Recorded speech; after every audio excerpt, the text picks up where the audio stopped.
A ver, ¿se escucha bien ahí?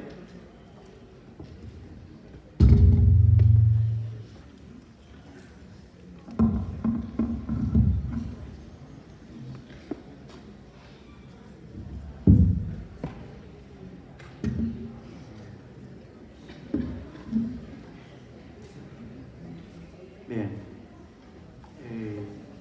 Bueno, muy buenos días todavía. Espero que les sea de interés el tema.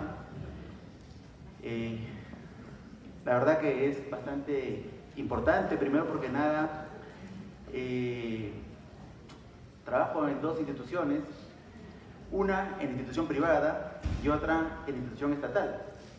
En la institución privada, el 50% de pacientes que vemos son médicos, doctoras o doctores que vienen por este problema, por un problema en la reproducción. El otro 25% son trabajadores de salud, no son médicos, pero son enfermeras, técnicos, biólogos, tecnólogos médicos, etcétera, etcétera. Y un 25% son parejas que son abogados o tienen otras profesiones y que seguro pueden pagar los tratamientos de reproducción asistida. En cambio, en instituciones estatales vemos sí más parejas que no tienen profesión universitaria, que sí tienen carreras técnicas. Es seguro porque no pueden pagar los tratamientos de reproducción asistida. Los tratamientos de reproducción asistida son costosos. Muchas veces las pacientes, para hacerse una inseminación intrauterina en instituciones estatales, que en general la gran mayoría lo realiza, le cuesta alrededor de 150 soles o 200 soles. Sin embargo, en instituciones privadas sí cuesta alrededor de 1000 soles seguro o un poco más. En cambio, una fertilización in vitro, en la cual es un tratamiento de reproducción asistida de alta complejidad, en la cual hay que extraer los óvulos o los ovocitos de los ovarios de la paciente en sala de operaciones, fertilizar con el semen del varón en un laboratorio y mantenerlos en una incubadora, eso es mucho más costoso. Y en una institución estatal como el Instituto Nacional Materno Perinatal, donde trabajo, y que es el único centro estatal donde se realizan estos tipos de procedimientos, cuesta alrededor de 8.000 soles más o menos, a 9.000 soles. Sin embargo, ahí hacemos lo básico de la fertilización in vitro, es decir, que los tratamientos de fertilización in vitro pueden ser mucho más complejos, y esto ya no lo hacemos. Y esto, cuando se hace de forma privada, en promedio puede costar entre 20.000 a 40.000 soles. Entonces, existen incluso otros tratamientos mucho más caros, pero vamos a tratar de tener una idea de que incluso siendo un derecho y que está tipificado en todos los órdenes mundiales en relación a lo que es derechos humanos, en el Perú obviamente está restringido porque es un país desarrollado. Y sin embargo, a pesar que es un derecho, no todas las parejas tienen acceso. Tal es así que aproximadamente de cada 100 parejas que tienen problemas de reproducción y que tienen que hacer un tratamiento, en general se terminan haciendo un tratamiento solo el 5 o el 10%. El otro 90% no lo realiza por desconocimiento y por falta de medios económicos.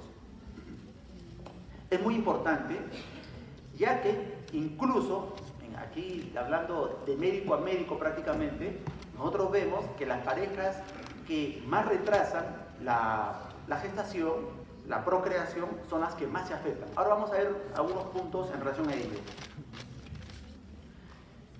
Dentro de la evolución histórica de la reproducción se ha visto que el derecho se da cuenta, es decir, la parte legal se da cuenta de que se encuentra totalmente desfasado en relación a los tratamientos de reproducción asistida. Siempre se ha visto que la ciencia y la tecnología avanzan mucho más y recién el derecho o la parte legal se acomoda en relación a esos avances. Es cierto que muchas veces incluso son contrarios no solamente la parte legal, sino la parte eclesiástica o religiosa en relación a estos tipos de tratamientos. La pregunta sería, ¿pero hasta qué punto es posible controlar el desarrollo de la tecnología reproductiva y al mismo tiempo respetar los derechos legítimos de la persona? En el año 1953, Burgen y Sherman informaron del primer nacimiento de un niño por inseminación intrauterina con semen que había estado congelados años atrás. En el año 1978 se dio el nacimiento de la primera niña bebé probeta, una niña que no fue concebida inicialmente en el útero de una mujer, como siempre ocurre, sino más bien fue concebida esa niña en un laboratorio. En esos momentos, la parte legal, pues no había incluso legislación sobre tratamientos de ese tipo, y la parte eclesiástica estaba completamente en contra de este tipo de tratamientos, puesto que el inicio de la vida era de cierto modo espiritual y no podía ser manipulada por los seres humanos. Sin embargo, estos investigadores, uno de ellos incluso ganó el premio Nobel en el año 2010, recién en el 2010, cuando el hecho fue en el año 1978, mostró al mundo que sí se podía generar un embrión humano fuera del útero materno, y de hecho no solamente generó un embrión humano en un laboratorio, en una incubadora, sino que después ese embrión lo transfirió al útero de la madre, y en el útero de la madre se generó el embarazo y dio a luz a la primera bebé probeta en julio del 78, llamada Louise Brown. En el año 1984, en Estados Unidos, se realizó la primera transferencia de un embrión de una dama al útero de otra persona. Es decir, aquí de cierto modo también se quebraron muchos paradigmas en relación a que si el embrión es tuyo, por lo tanto cromosómicamente o genéticamente algo de reconocimiento debería haber, y uno podría, o la mujer debería no rechazarlo. Sin embargo, se demostró, y actualmente se ha demostrado, que una dama puede albergar embrión de cualquier tipo y no tener rechazo materno, puesto que no está relacionado tanto a la parte cromosómica, sino más bien está relacionado más a los mecanismos inmunológicos bondadosos de la madre en esa etapa. Por lo tanto, puede ser un embrión completamente desconocido de la madre, sin embargo, albergarlo y llevar adelante el embarazo. Aquí tenemos, ¿tendrá puntero? ¿Hay puntero? No. El que está a la mano izquierda es Robert Edwards, un fisiólogo, y el que está a la mano derecha es Patrick Stowe, un ginecólogo, quienes ambos trabajaron para tener a la niñita que llevan los padres, que es, creo que acá tengo un segundo.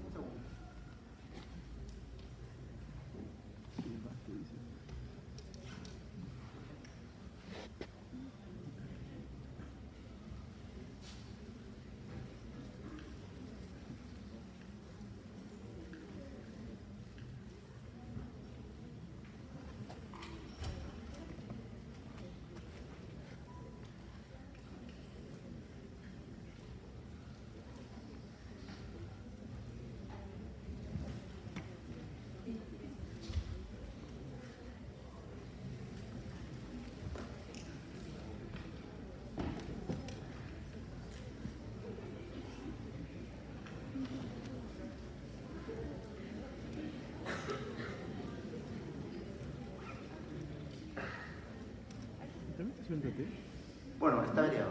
Entonces, en el centro está la niña, que fue la primera niña bebé probeta. En ese momento, para ese entonces, la sociedad no solamente tenía, de cierto modo, dudas sobre los tratamientos, sino que la gran mayoría de religiosos estaba en contra de la manipulación, incluso protestaron sobre tratamientos de este tipo, así como actualmente se protesta sobre tratamientos de clonación terapéutica. Entonces, actualmente hay problemas no solamente éticos, sino también legales, y es que modificar las legislaciones existentes, la creación de nuevas leyes que regulen diversos aspectos como la filiación, herencia, paternidad, familia y la vida misma, incluye la interpretación adecuada y la aplicación de preceptos legales, los cuales han tenido que enfrentar los médicos, abogados y por supuesto las parejas, que muchas veces se les niega tratamientos de reproducción que actualmente ya se pueden dar y que sencillamente no se dan porque legalmente no están legislados, valga la redundancia. En el Perú no existe una ley específica que regule las técnicas de reproducción asistida aún. Sin embargo, la Ley General de Salud refiere de que toda persona tiene derecho a recurrir al tratamiento de infertilidad, así como procrear mediante el uso de técnicas de reproducción asistida, siempre que la condición de la madre genética y la madre gestante recaigan sobre la misma persona. Hace poco hemos visto en los titulares que la madre legal de unos niños fueron concebidos en otra madre, es decir, la madre biológica, pero que esa madre biológica no eran sus propios óvulos, sino que eran óvulos de una donante. Por lo tanto, este niño tenía 3 madres, o estos niños tenían 3 madres. Una madre genética, que es la que dio los óvulos, una madre biológica, que es la quien dio a luz, y una madre legal, que es aquella que se acercó a la clínica para hacer todo el tratamiento y comprar los óvulos y pagar el útero y tener sus niños. Por lo tanto, en el mundo existen incluso estos 3 tipos de maternidades: maternidad genética, maternidad biológica y maternidad legal. ¿Qué es lo más importante en medicina reproductiva? Aparte de los derechos que están en todos los estamentos internacionales. Quizás la parte más importante y lo que nos toca a todos nosotros es esto. Es tremendamente importante que la paciente tenga derecho a recibir información adecuada. ¿Y por qué es tan importante esto? Esto es muy importante porque es necesario que las parejas sepan que existe un declive de la reproducción humana actualmente en todo el mundo. La idea es que si una pareja se une, deje 2 herederos para mantener la generación. Porque si una pareja se une y solamente tienen un niño, o como ocurre muchas veces actualmente, no tienen ningún niño, cuando ellos mueran, van a dejar, obviamente, poco a poco un déficit generacional. Entonces, lo mínimo que se requiere cuando una pareja esté es que dejen 2 niños. Eso significaría que habría un adecuado recambio generacional. Eso es un problema importantísimo, incluso en Europa, donde ha habido ya déficit poblacional e incluso no solamente pagan un tratamiento de reproducción asistida, sino que estimulan que las parejas tengan hijos. ¿Qué es lo más importante o trascendente para que una pareja logre un bebé? Esto es algo que en general no se recomienda, no se toma en cuenta. Es importantísimo saber el estado metabólico de la pareja, tanto de la mujer como del varón. Que la mujer no sufra de hiperinsulinemia, que no sufra de obesidad, que el varón no sufra de obesidad, que no esté consumiendo algunos tóxicos que alteren el metabolismo basal del varón o de la mujer. Es importante que la mujer tenga una buena reserva ovárica. ¿Y qué es la reserva ovárica? La cantidad de óvulos que ella tiene en sus ovarios o folículos que ella tiene en sus ovarios. Y es importante que las mujeres sepan que el número de óvulos va disminuyendo en relación a la edad y la calidad de los óvulos va disminuyendo en relación a la edad. Una niña, cuando nace en promedio con 2 millones de óvulos. Cuando entra a la adolescencia, ya entra con aproximadamente 500.000 óvulos. Y así, mes a mes, menstruación a menstruación, se van muriendo o atreciando 1000 óvulos por mes. También es importante tratar de que la mujer cuide su cavidad uterina. Hay damas que se hacen legrados, voluntarios o involuntarios, pero esos legrados pueden dañar la cavidad uterina y alterar la implantación de un embrión. Las trompas uterinas son afectadas generalmente por infecciones llamadas enfermedades pélvicas inflamatorias, por una serie de gérmenes pueden alterar las trompas, infecciones de transmisión sexual y alterarse y no poder tener hijitos. El varón es importante evaluarlo, vamos a ver cómo lo evaluamos más adelante. Ahí tenemos algunas imágenes. Entonces, ¿qué sabemos que afecta al óvulo? Al óvulo, que de cierto modo, al ser fertilizado, va a generar un embrión, le afecta la edad. Cuanto más edad, menos capacidad de desarrollo embrionario, más alteraciones cromosómicas como niños como síndrome de Down, Patau-Edwards y otras cromosopatías que incluso ni siquiera generan embrión, sino que también pueden haber embriones cromosómicamente normales, pero energéticamente deficientes. Entonces estas mujeres intentan embarazarse una y otra vez, pero los embriones obviamente no implantan. La obesidad es un problema serio para la reproducción. Ahí tenemos una lámina para ver esto. El factor uterino, el que no sufra de pólipos endometriales, de miomas submucosos, adenomiosis, que no sufra de endometriosis, chequear la reserva ovárica y otros componentes.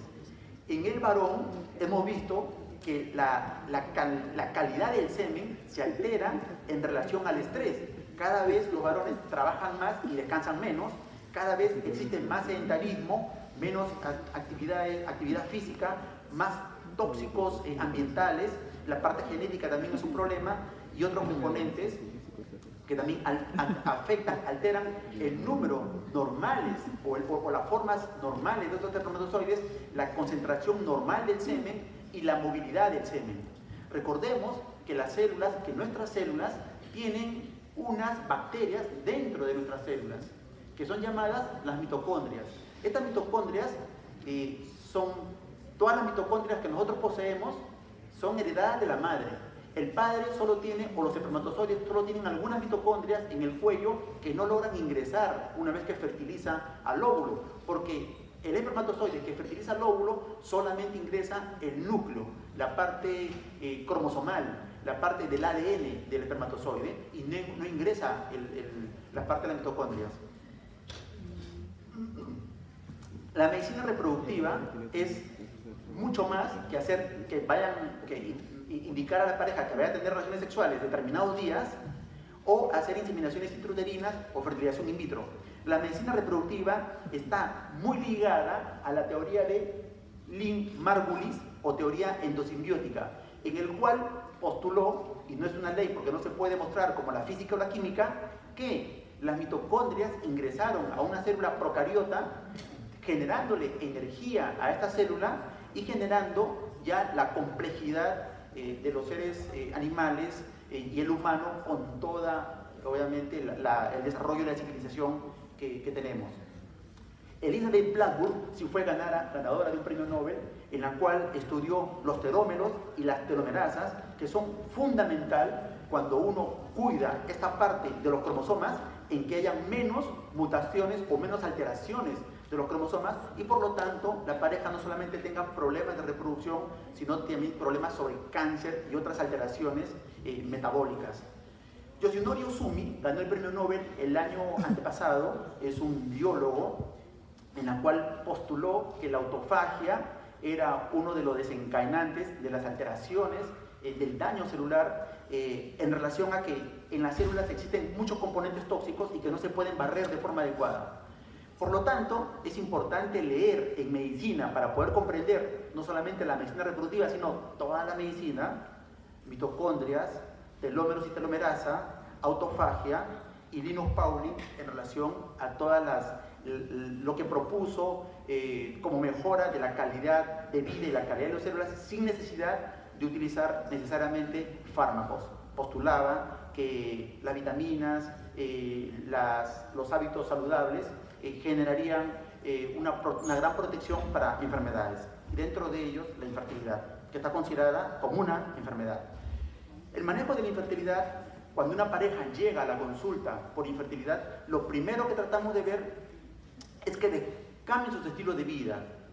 Las damas llegan en general 35 o 40 años, a veces obesas, con hiperinsulinemia, con TSH un poco altos. Ya a los 35 o 40 años la juventud plena está en descenso y por lo tanto muchos de los parámetros también están alterados, y las parejas que mejor pueden gestar son las que están en las mejores condiciones. ¿Qué parejas están en las mejores condiciones? Una dama a los 20 o 25 años y un varón entre los 25 y 30 años. Esas son las mejores condiciones de salud. Por eso que en estas condiciones generalmente se van a los Juegos Olímpicos o el deporte es altamente competitivo. Es poco seguro que encuentres a una dama de 35 años o a un varón de 40 años en un deporte altamente competitivo.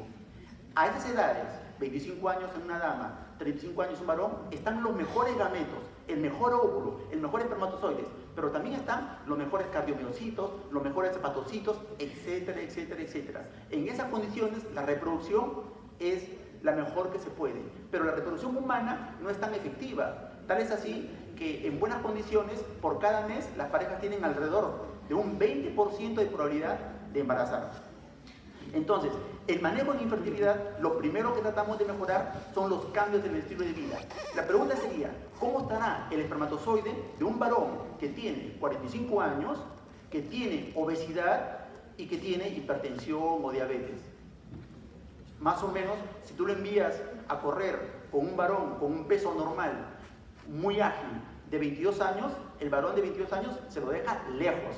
Así igualito están los espermatozoides de ese varón. Lo que ocurre en micro, ocurre en macro. ¿Cómo estará el cardiomiocito de este varón de 25 años? muchísimo mejor que el cardiomiocito de este varón de 45 años, obeso, hipertenso. Entonces, asimismo, están obviamente los espermatozoides. Igual para la mujer. Cuando los cambios del estilo de vida se da como premisa, se pasa recién a los tratamientos de reproducción asistida.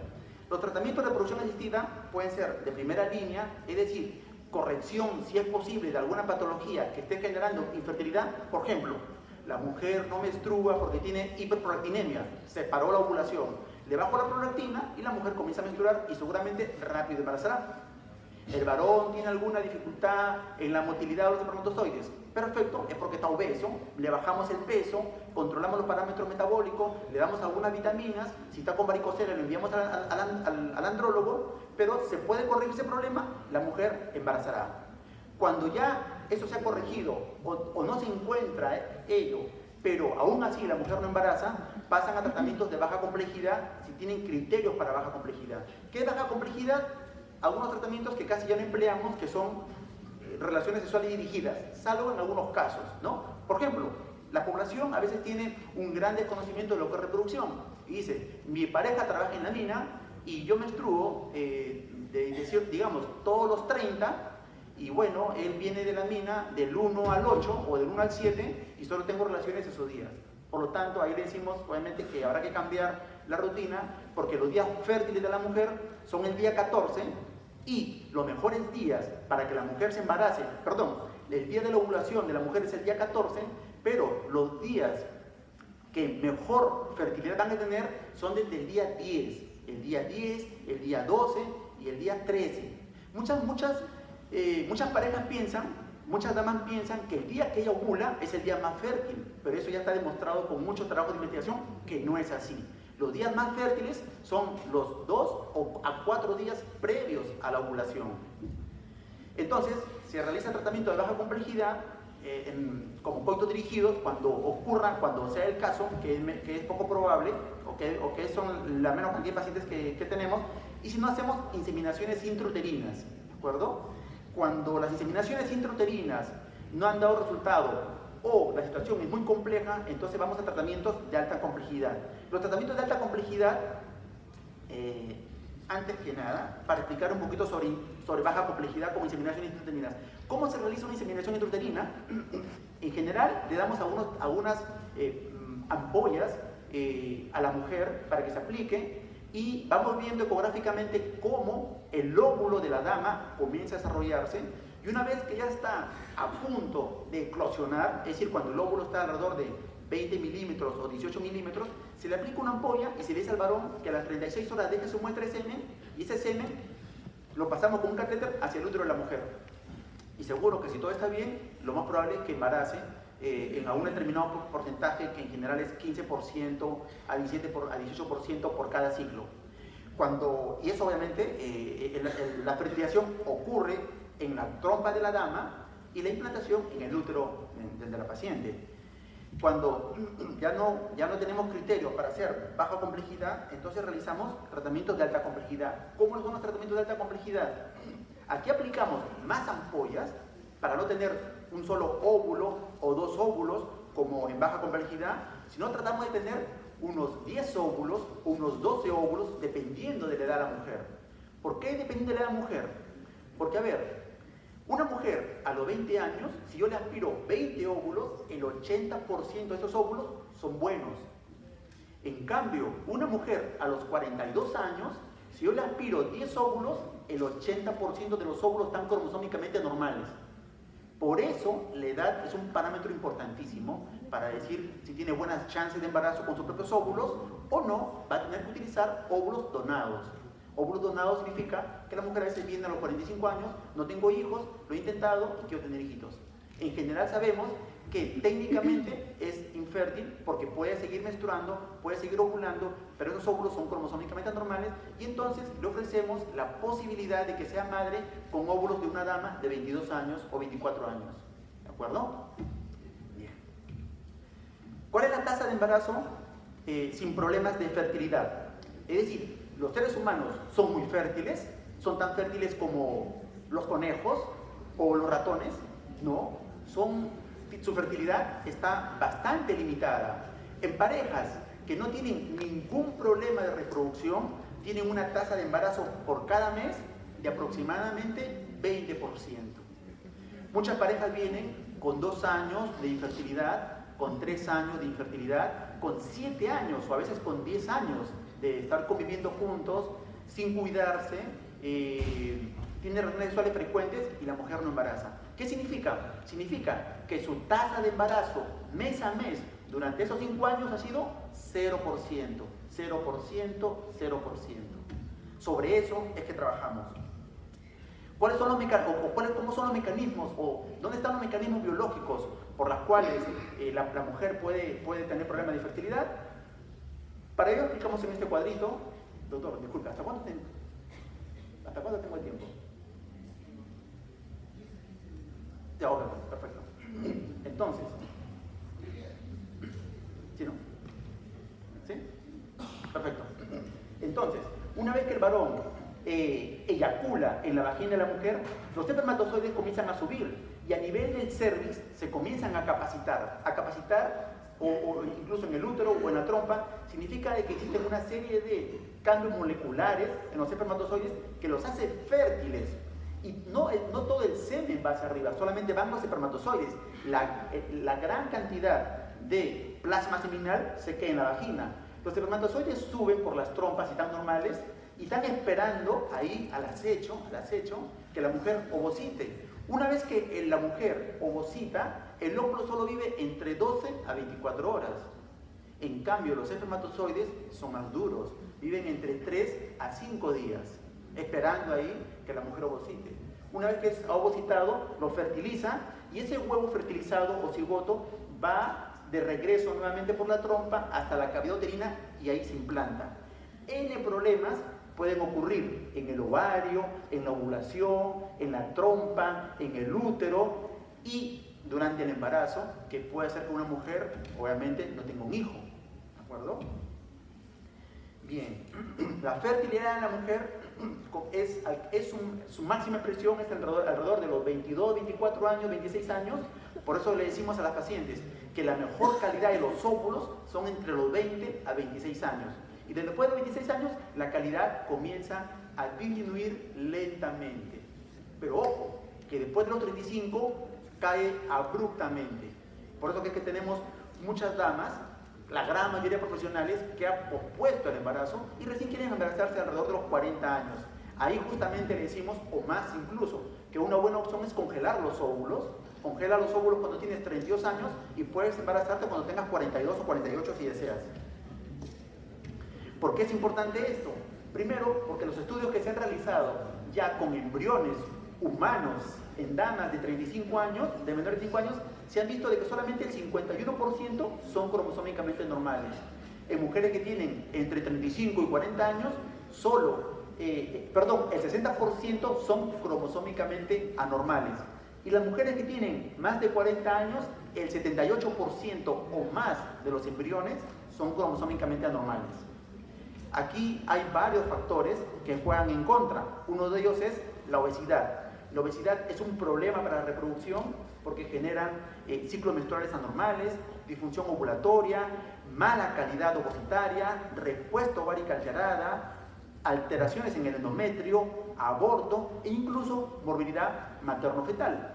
Niños con restricción de crecimiento uterino, niños con o damas que hacen preeclampsia, diabetes gestacional, ruptura prematura de membranas, etcétera, etcétera, etcétera. El varón tampoco se escapa de esto. Los varones con obesidad también tienen una alteración en la calidad del semen. La calidad del semen se reduce, incluso hay disfunción eréctil, hay un aumento de la temperatura escrotal. Basta que aumente 0.3 grados centígrados para ya comenzar a ver que hay oligospermia, astenospermia, alteración en el núcleo del espermatozoide, disminuyen la tasa de embarazos e incluso los varones pueden incrementar la tasa de abortos de las mujeres. ¿De acuerdo? Los cambios del estilo de vida son muy importantes y más aún hay pacientes que sufren de este problema en la cual el 10% de mujeres lo sufren, síndrome de ovario poliquístico, ¿de acuerdo? Otro 10% de mujeres lo sufren, endometriosis, Las mujeres que tienen dolor con la menstruación, en general cuando es leve o moderado, piensan que no hay ningún problema. Sí, tienen endometriosis seguramente superficial. Y las que tienen dolor intenso, es seguro que tienen endometriosis profunda.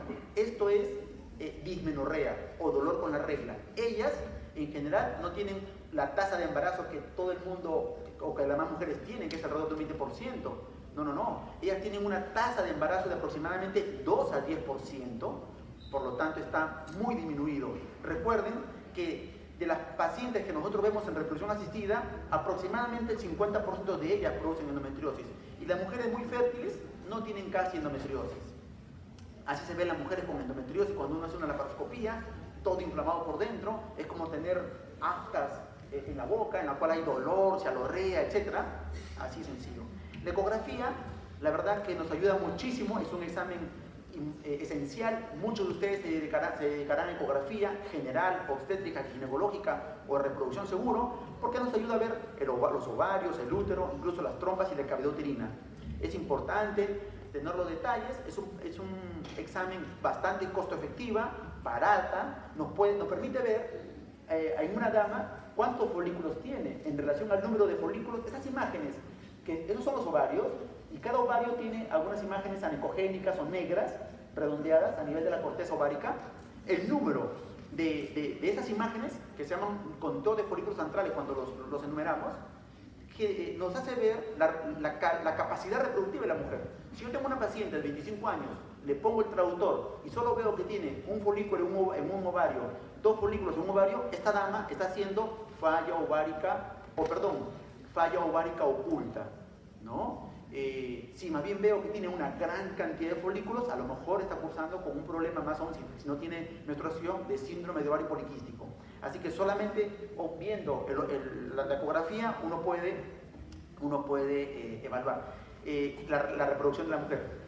Es importante esto porque muchas veces se hacen ecografías y la gran mayoría responde, bueno, como no tienes tumores, todo está normal. Pero en realidad, todo está normal, muchas veces no. A veces tenemos, normalmente, o lo que deberíamos encontrar es que una mujer joven, ven abajo su ecografía del ovario, tiene muchos huevitos.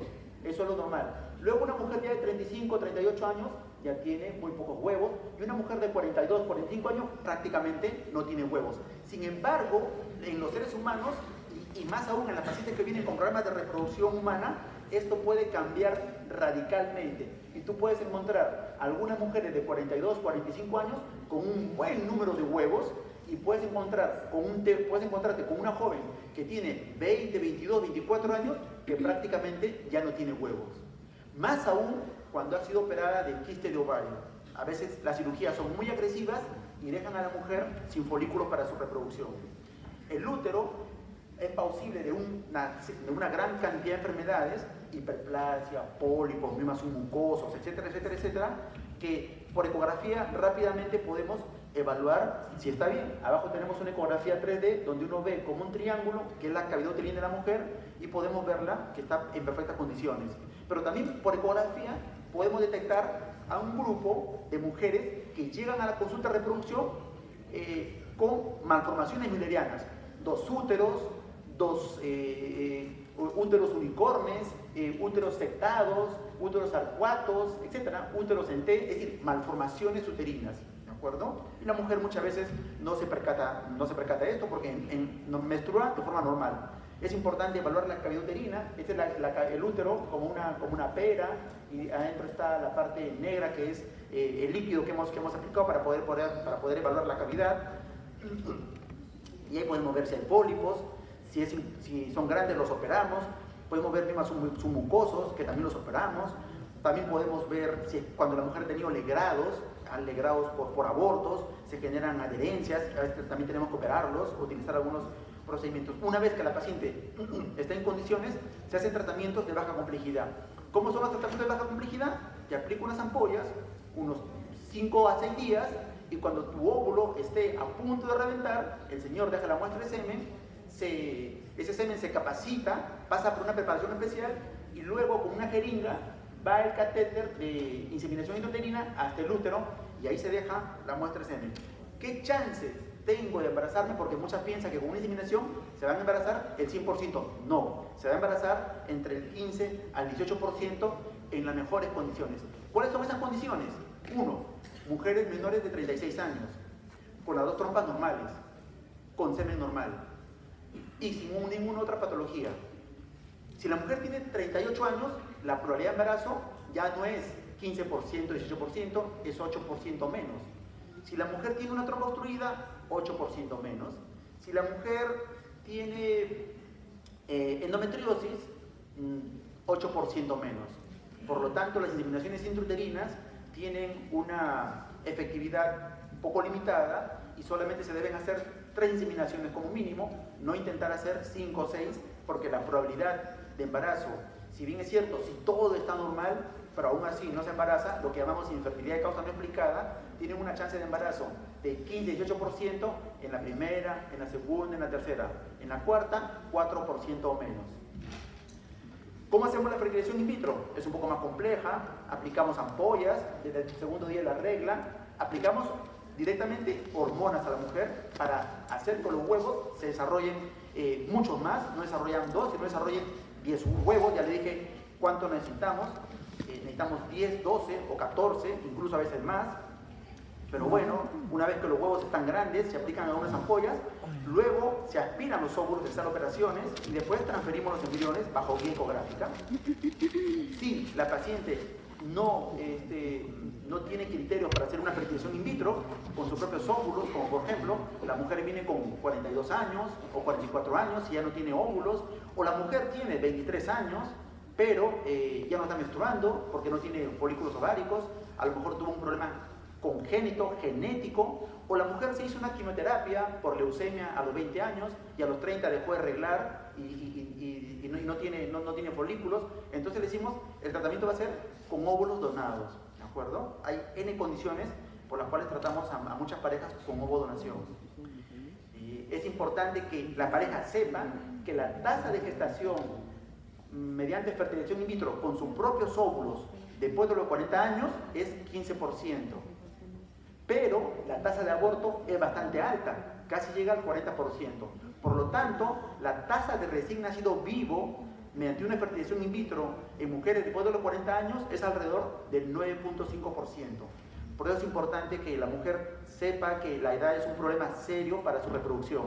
En cambio, cuando hacemos tratamientos con ovodonación, la tasa de embarazo llega hasta el 96% incluso. Otro tipo de procedimientos que no hacemos con mucha frecuencia, lo realizamos más para mujeres que tienen cáncer y que son estrógeno dependientes, entonces no les aplicamos grandes cantidades de hormonas, es la maduración in vitro de ovocitos. Es decir, no estimulamos los ovarios grandemente, solamente algunos poquitos días, y luego con una aguja ingresamos y sacamos sus óvulos, todos los óvulos que tengan, inmaduros, y ya se maduran en el laboratorio. Y así ya una vez maduros se fertilizan. Es importante la preservación de la fertilidad de mujeres con cáncer, por eso es importante aconsejar a las parejas la preservación de la fertilidad. Actualmente lo hacemos por 2 motivos, motivos médicos y razones sociales. Razones sociales porque la mujer quiere embarazarse no a los 30 años, no a los 35, quiere embarazarse a los 38, 40, 42 años, y entonces a esa edad muchas veces no le queda otra opción más que hacer el tratamiento con óvulos donados o invertir grandes sumas de dinero para hacerlo con sus propios óvulos y con una gran interrogante, ¿se podrá? Muchas veces no se puede. La otra opción en la cual sí está plenamente aceptada es hacerlo por problemas oncológicos. No solamente, o actualmente ya no solamente los problemas oncológicos son aceptados, sino otros problemas. Por ejemplo, mujeres con endometriosis, mujeres con problemas inmunológicos, ya sabemos que las mujeres que a veces sufren de tiroiditis de Hashimoto, lupus eritematoso sistémico, artritis reumatoide, muchas veces hacen también anticuerpos antiovario. Es decir, los anticuerpos no se van solamente sobre la tiroides, los anticuerpos no se van solamente sobre las articulaciones, sino los anticuerpos se forman también contra el ovario y te encuentras mujeres que tienen 30 años con ovarios que parecen de 45. Por lo tanto, es importante saber que una paciente puede tener tratamiento de reproducción humana después de un tratamiento con cáncer, ¿no? Entonces, es importante que si la mujer va a ir a radioterapia o quimioterapia, primero guarde sus óvulos, igual el varón. Porque una vez que van a la quimioterapia y radioterapia, los órganos que son más sensibles y que más se afectan son las gónadas, tanto de la mujer como del varón. En el instituto, y con esto termino, en el Instituto Regional Materno Perinatal realizamos tratamiento de fertilización in vitro. Somos la primera institución estatal que empezó este tipo de tratamiento de fertilización in vitro. Y aquí sí tengo que hacerle una mención especial, quizás a 3 personas. Una de ellos, yo hice el proyecto, yo realicé el proyecto de la implementación o del tratamiento integral de la pareja infértil en la institución, ya que no hacíamos fertilizaciones in vitro y sabía que muchas parejas igual no podían hacerse el tratamiento afuera. Entonces hicimos un proyecto de inversión. En ese entonces estaba el doctor Pedro Mascaro y acogió el proyecto y le dio un gran impulso al proyecto. En ese entonces era el jefe del servicio, el doctor Cipriano, que colaboró con nosotros, y un colombiano, el doctor Elkin Lucena, quien nos ayudó a preparar a la gente para hacer ese tipo de tratamientos en la institución. Este es nuestro laboratorio de andrología. Aquí el varón deja la muestra de semen, dicho sea paso, deja la muestra de semen en un sitio que se llama masturbatorio, ¿no? Donde hay revistas, videos, etcétera, para dejar una buena muestra. Una vez que ha dejado una buena muestra, la recolectan en un frasquito y ese frasquito lo llevan y los biólogos comienzan a evaluar esa muestra para poder ver las características de ese semen, ¿no? Si es un semen que se mueve bien, que hay muy buena cantidad de espermatozoides, es importante saber, y acá esto también es importante saber, que los varones que se aplican esteroides para generar buena masa muscular bloquean, obviamente, los testículos, generan poca testosterona endógena y obviamente la calidad del semen es mala. Entonces es importante cuidarse por todos lados. Aquí es donde se procesa la muestra de semen para generarnos una pequeña muestra concentrada de espermatozoides muy fértiles. Y en esta salita, que es la sala de inseminación, la dama se pone en posición de litotomía, ponemos un espéculo y pasamos el catéter hacia el útero de la mujer, ¿de acuerdo? Esta ya es de cierto modo, esto ya es algo más complejo. Esta es una sala de operaciones donde realizamos las aspiraciones de los óvulos. Lo realizamos con la paciente bajo anestesia, con ese ecógrafo en la cual le ponemos una aguja de 35 centímetros de este tamaño. Se pasa por la vagina de la paciente y se aspiran los óvulos con un aspirador que es esa cajita blanca que está en medio, es el aspirador de ovocitos. Y se colectan en esos tubos de Falcón que están al costado. Aquí estamos haciendo con una paciente ya anestesiada. Vemos cómo, ven la imagen del ecógrafo, se encuentra una imagen grande, redondeada, con muchos lóculos, que son los folículos que se han desarrollado. E incluso se puede notar la aguja cómo pasa de arriba hacia abajo, y en ese líquido folicular se encuentra el ovocito. Aspiramos y el ovocito llega mediante la aguja hacia un tubito. Ahí incluso tiene el tubito la enfermera que está al costado, que lo lleva hacia el laboratorio. Entonces, una vez aspirado el líquido folicular, donde se supone va el óvulo de la paciente, cada huevo es altamente preciado para la mujer, porque cualquiera de ellos puede darle un hijo, dicho sea de paso, ¿no? Y los hijos son invaluables. Entonces, una vez llevado, lo llevan a nuestro laboratorio. Ahí es el laboratorio de embriología. Al fondo verán, está la incubadora, y acá al costado está como un robot, se llama microinyector, donde cuando la calidad del semen es muy mala, entonces con 2 pinzas se coge un espermatozoide y se inyecta sí o sí al óvulo. ¿Por qué? Porque cada óvulo, para ser fertilizado, necesita en promedio entre 50.000 a 100.000 espermatozoides. Supongamos que tenemos 10 óvulos, necesitamos 1 millón de espermatozoides. Pero hay varones que no tienen ni siquiera 1 millón de espermatozoides. Y entonces, cuando hay muy pocos, se realiza esa fertilización obligatoria o asistida, ¿de acuerdo? Muy bien, entonces cuando es una fertilización in vitro común y corriente, en una placa de Petri ponemos el óvulo con una muestra de espermatozoides, en promedio 50.000 a 100.000. Pero cuando no, uno coge con una aguja, al espermatozoide y lo inyecta con esa microaguja, lo inyecta al óvulo de la paciente. Esto lo hace el biólogo con esta máquina. Aquí al costado están los microinyectores que verás, a los 2 costados hay 2 agujas, por lo menos se nota una bastante bien, con una coge el óvulo y con la otra inyecta el espermatozoide. Y entonces, una vez que ya los han inyectado, los dejan cultivados, y una vez cultivados, en día 3 o día 5, nos alcanzan el biólogo en un catéter, y el ginecólogo le pone el espéculo y pasa los embrioncitos, generalmente 2, no más, en el útero de la mujer, esperando que se implante. Al cabo de 15 días se hace un diagnóstico de embarazo para saber si la mujer ha embarazado o no embarazado. El varón ya no es el espermatograma, un examen que, dicho de paso, tienen que hacerlo en un laboratorio de reproducción humana, porque los demás laboratorios no lo hacen bien. No solamente se realiza el espermatograma, sino se realiza otro examen que es muy importante, que es el examen de fragmentación espermática, para poder saber si el semen está apto para generar embriones saludables, ¿de acuerdo? Ahí tenemos, por ejemplo, dos espermatozoides, no se nota por la luz, uno con ADN normal y el otro con ADN fragmentado. Entonces, macroscópicamente o bajo el microscopio se pueden ver que el espermatozoide puede estar normal, sin embargo, adentro el núcleo está alterado, ¿no? Es como quizás ver una persona que está aparentemente normal, pero siente que le gritan voces, que le dicen te quieren matar, y en realidad sufre de esquizofrenia, una cosa así. Muy bien, entonces, ¿cuáles son las nuevas tendencias a reproducción asistida? Mira, actualmente la tendencia es tratar de pasar los tratamientos a alta complejidad. ¿Por qué? Porque estamos en un mundo muy dinámico, donde se requiere efectividad, rapidez, tiene un tratamiento rápido. Entonces, nadie quiere pasar muchos meses hasta ver si me embarazo. ¿Cuál es lo más rápido? Fertilización in vitro y inseminación. Bueno, la fertilización in vitro es mucho más compleja, pero tiene una mejor tasa de eficacia. Ok, hágame fertilización in vitro. Sin embargo, la baja complejidad es importantísimo para hacer docencia con los médicos. A los médicos que pasan por el servicio, tenemos médicos residentes o ginecólogos que quieren hacer ya la especialidad, se les explica primero todo el proceso de hormonas, porque en general se sale de la universidad sin saber qué es FSH recombinante, FSH urinaria, HMG, una serie de hormonas que se utilizan de forma rutinaria en el servicio, y entonces necesitamos que ellos vean cómo es el manejo de las hormonas. Entonces, pero la idea es pasar a alta complejidad. Segundo, hacer protocolos mucho más cortos de fertilización in vitro, más sencillos, hacer transferencias diferidas, no en el mismo ciclo, hacer diagnóstico cromosómico, eso lo tenemos por acá, vamos a verlo por aquí. Esto es nuestro grupo de biólogos de la maternidad y un par de biólogos más que nos ayudan, que son de instituciones particulares, pero nos ayudan actualmente.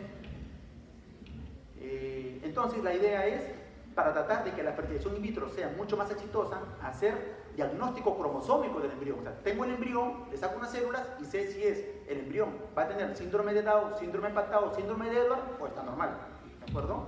Otro, ver ese endometrio que tiene la mujer, que a lo mejor ya estoy transfiriendo varios embriones y la mujer no embaraza, a lo mejor tiene algún problema genómico, se hace un test de evaluación de receptividad endometrial. Otro, evaluar la energía del embrión. Puede ser un embrión cromosómicamente normal, pero no están embarazando a esta mujer. A lo mejor energéticamente está deficiente. Otros son estudios de morfocinética, biomecánica, microfluidos, una serie de estudios que están relacionados a las nuevas ciencias, las ciencias ómicas, ¿no? La metabolómica, la genómica, la proteómica, que son las tecnologías que actualmente lideran en Europa y Estados Unidos. Bueno, nosotros somos un grupo grande de médicos, enfermeras, anestesiólogos que nos ayudan en esto, los biólogos. La primera paciente que le realizamos una fertilización in vitro, la primera transferencia fue el 6 de septiembre de 2014, es decir, ya 4 años de tratamiento. Estos fueron los primeros embriones que nos generaron un par de bebés en la maternidad. Esas son primeras ecografías. Esta es nuestra paciente, acá estamos los embriones, y estos embriones, así como lo ves, generaron estos dos lindos, una linda pareja de niños, una mujercita y un varoncito, la mujer de 2.700 gramos y el varoncito de 2.400 gramos. Esta fue otra dama también de 41 años que nos generó un par de bebés también. Actualmente, con inseminación intrauterina tenemos una tasa de embarazo de 11%, pero con fertilización in vitro tenemos una tasa de embarazo de 54.2%. Hemos realizado 60 fertilizaciones in vitro actualmente para los primeros 6 meses de este año, y es importante este dato, que cuando hacemos la transferencia en el acto, después de hacer la aspiración de los óvulos, tenemos una tasa de embarazo 36%, pero cuando hacemos la aspiración de los óvulos, la fertilización de los óvulos, se congelan los embriones y transferimos de forma diferida, la tasa de embarazo llega a casi 60%. Y entonces, en medicina reproductiva, tenemos que saber que es importante que la paciente sepa, y la verdad, debería ser un derecho darle todo esto a la paciente. Sin embargo, dadas las condiciones del país en las que vivimos, el contexto, realizamos tratamientos de baja complejidad y de alta complejidad, algo, la fertilización in vitro convencional. Existen otros tratamientos de alta complejidad en los cuales, desde el punto de vista estatal, no les podemos dar a las pacientes, como test genético preimplantacional u otros test mucho más complejos. Pero sí que sabemos que algo que es trascendental es la evaluación de la paciente, la consejería de la paciente, la anamnesis de la pareja es importantísimo para acercarnos al diagnóstico y saber, obviamente, que el tratamiento va a ser oportuno y altamente efectivo. Y hay que terminar. Muchas gracias.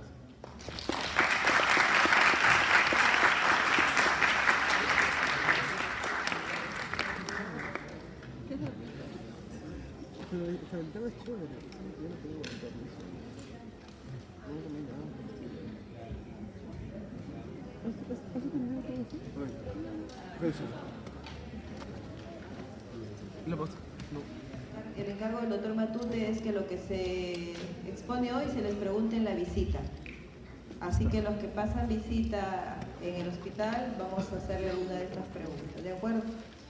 Bueno, cuando hablamos de prevención de cáncer de cuello uterino, así se dice hoy, cuello uterino, cáncer de cervix, vamos a tener muchos aspectos. Cuando me dijeron el tema de prevención, pues prevención significa educación y vacunas, nada más. Pero esto va más allá. Al nivel que ustedes tienen como jóvenes, como estudiantes, tienen que conocer la realidad que tenemos sobre cáncer de cuello uterino para que después ya podamos inmiscuirnos más en lo que es vacunas, en lo que es educación.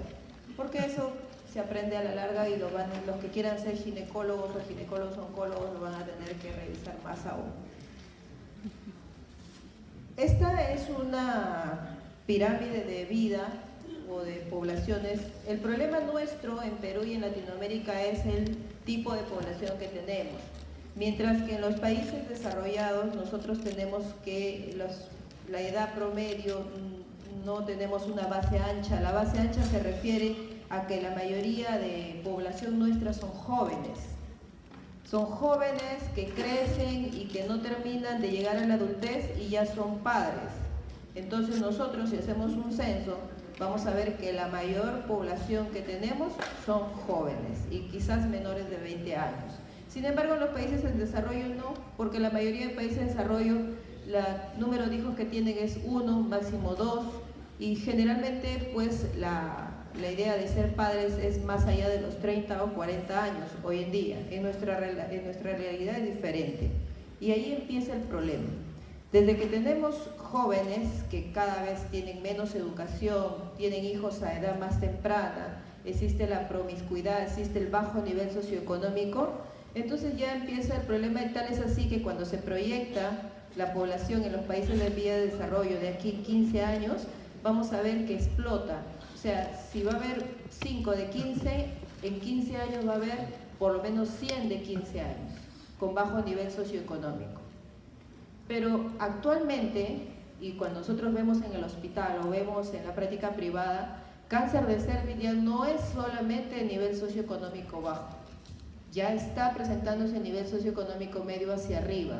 ¿Y por qué? Cuando revisamos las causas, vemos que la mayoría de jóvenes que empiezan relaciones sexuales no sabe que se tiene que hacer un papá Nicolau un año después o 2 años después de haber empezado. Tenemos mujeres de todos los niveles sociales, profesionales, que llegan con cáncer avanzado. Entonces ya creo que ahí hay una diferencia en todo lo que hasta ahora se ha estudiado. Si queremos ver cómo estamos en Sudamérica, cómo está el Perú, miren. Acá tenemos a África, que está a la cabeza en lo que es cáncer de cuello uterino, y no muy lejos porque le sigue Perú con una incidencia máxima de 10 a 17.6. Entonces, inclusive el Globocán que ya salió, habla que Perú está un poco más hacia arriba en la incidencia de cáncer.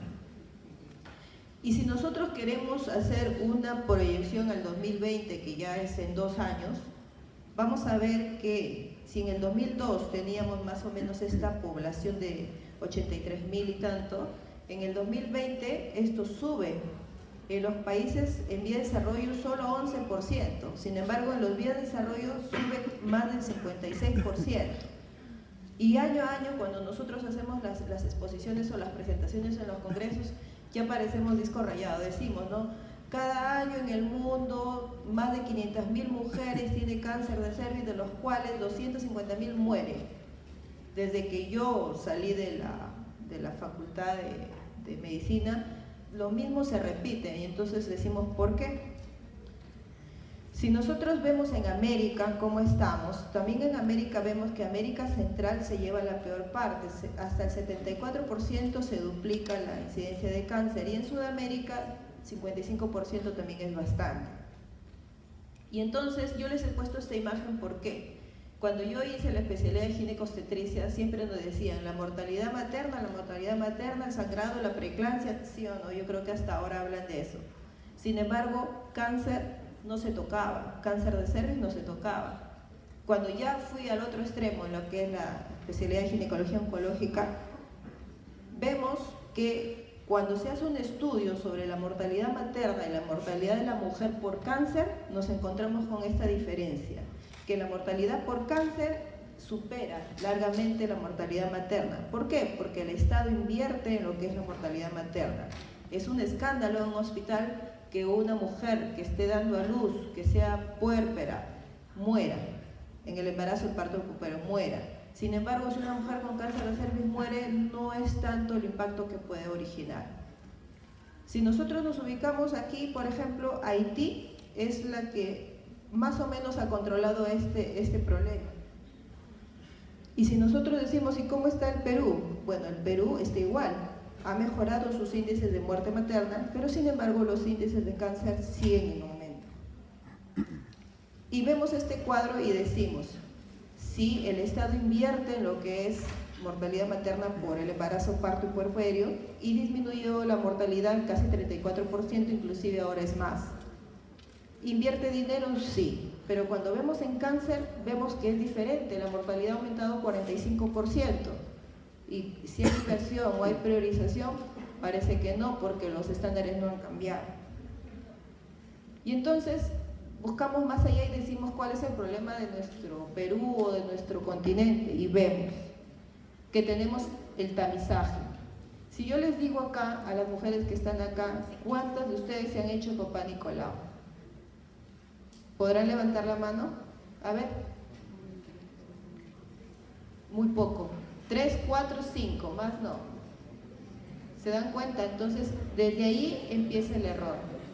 Y más, al final de la exposición ustedes se van a dar cuenta por qué es la importancia. La paciente más joven que yo vi con cáncer de cervix tenía, a ver por favor, si hacemos silencio, si no, damos por concluida la charla. La mujer más joven que vimos por cáncer de cervix tenía 27 años. Quiere decir que probablemente su vida sexual empezó a los 15, 16 años y nunca se hizo un papá Nicolau. Llegó en estadio 2B. 2B ya no se opera. Y su sobrevida, si es que no responde a la terapia, es de que a los 31 o 30 años muera.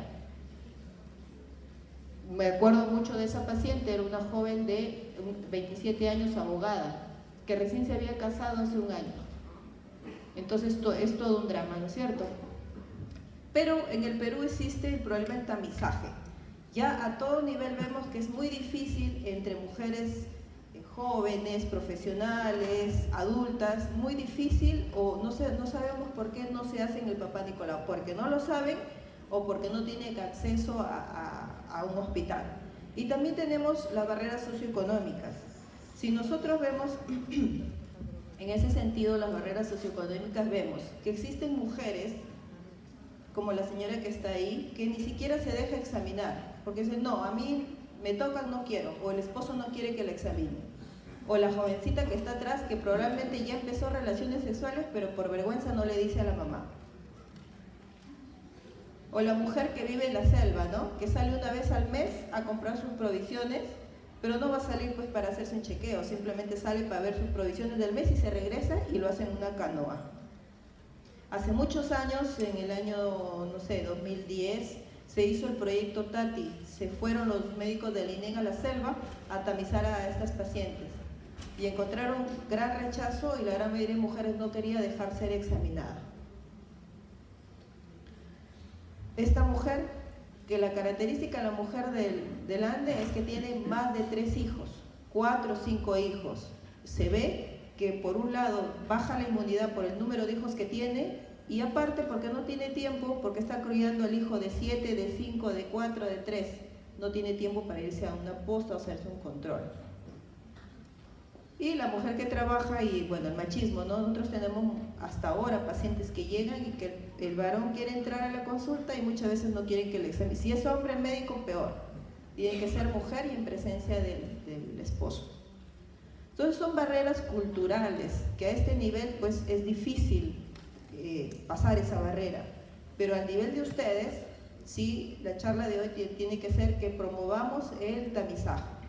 Otro punto muy importante es la educación. La educación, y que lo vamos a tocar más adelante, es en función a las actitudes que uno tiene, en función a prevención.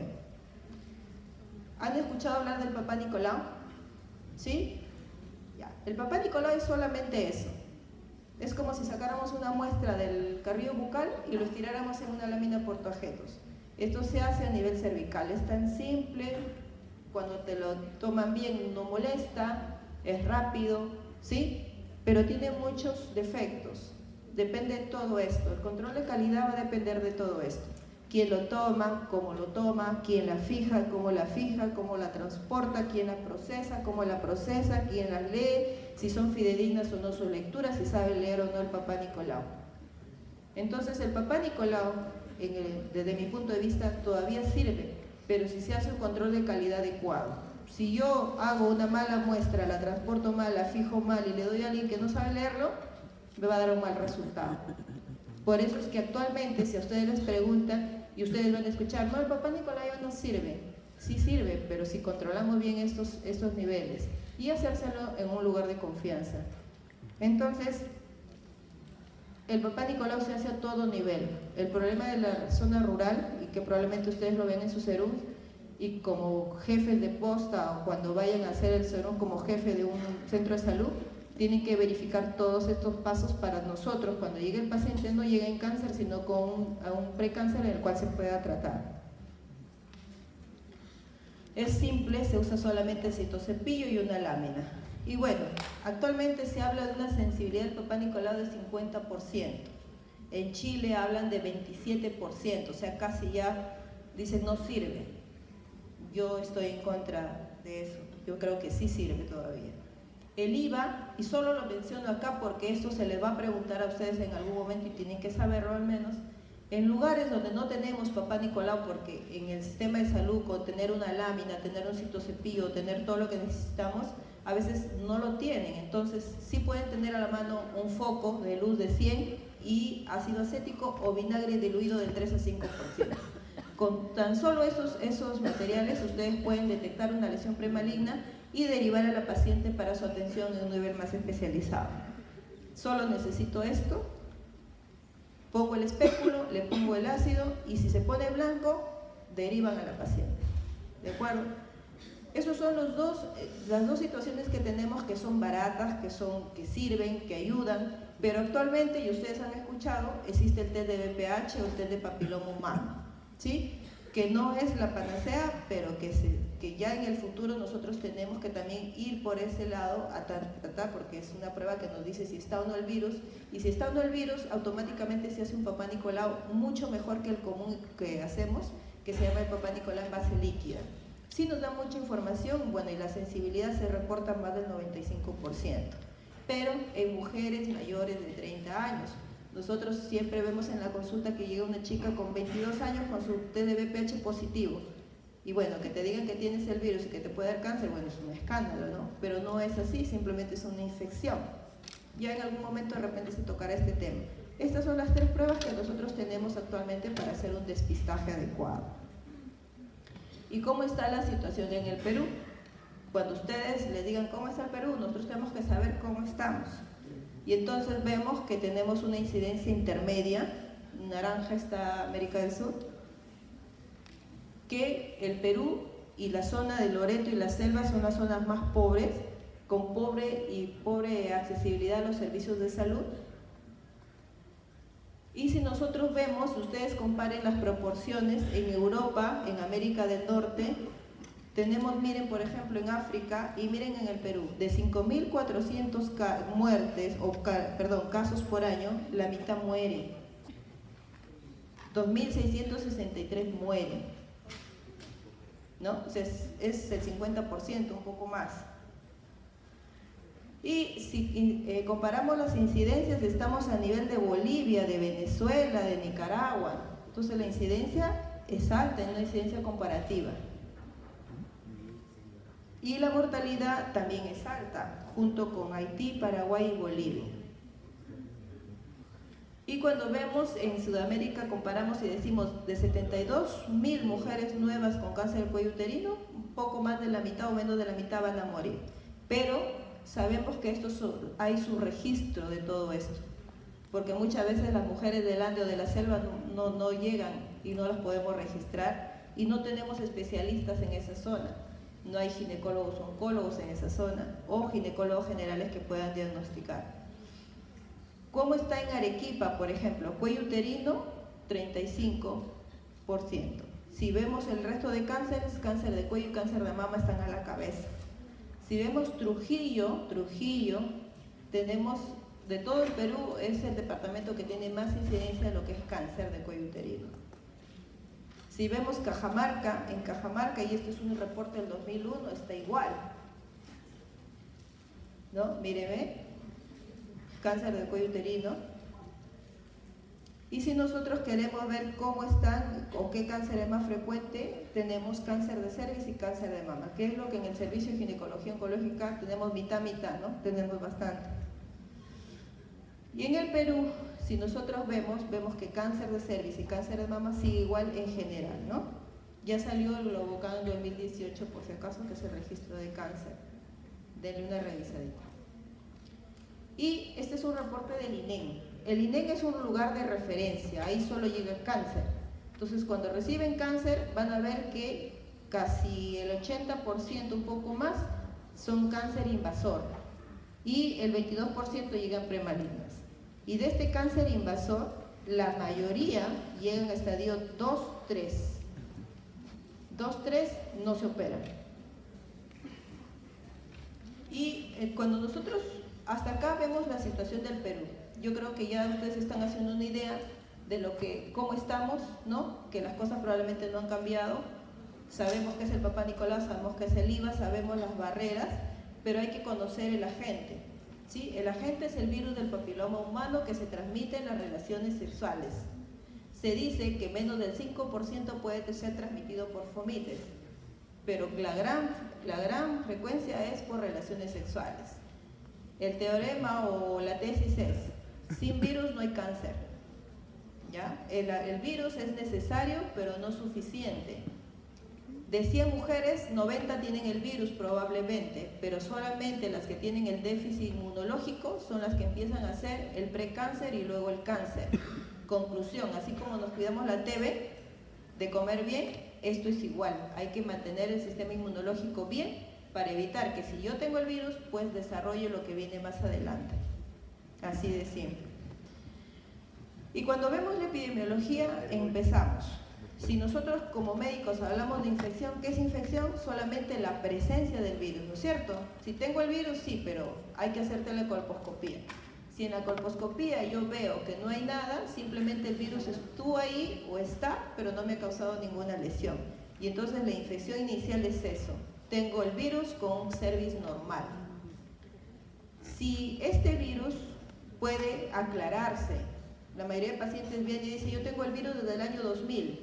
No es así, porque el virus puede tener un clearance, que es bien claro lo que dice aquí, se puede aclarar. Pero cuando este cambio, este clearance no se da, empiezan lo que son los cambios por virus del papiloma humano. Ya empezamos a ver células compatibles con lesiones premalignas.